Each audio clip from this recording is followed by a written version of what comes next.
सुरुवातीला बटरमध्ये लसूण, कोथिंबीर, हळद, लाल मिरची पावडर फ्राय करून घ्यावं छान असं. चवीनुसार मीठ. धनियात मशरूम ॲड करा.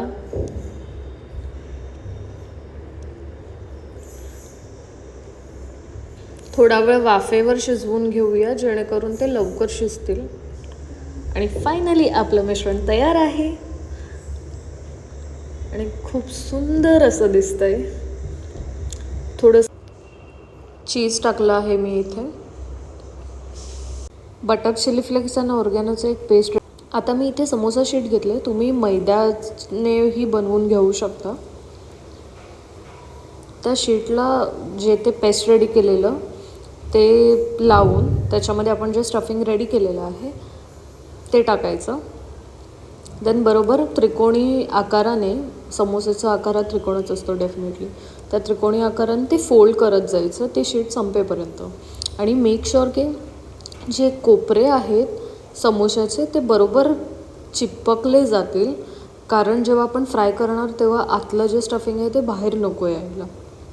आणि ते पॅक करण्यासाठी पण मी बटर लावलेलं आहे इथे. आणि फायनली आपला समोसा रेडी आहे. सो आता मी इथे एअर फ्राय करणार आहे, तर त्यासाठी वरून पण बटर लावावं लागणार आणि डेफिनेटली खाली पण, कारण हे ऑइल फ्री बनवणार आहे. फायनली हे आता एअर फ्रायरमध्ये जायला रेडी आहेत. तुम्ही इथे बघू शकता.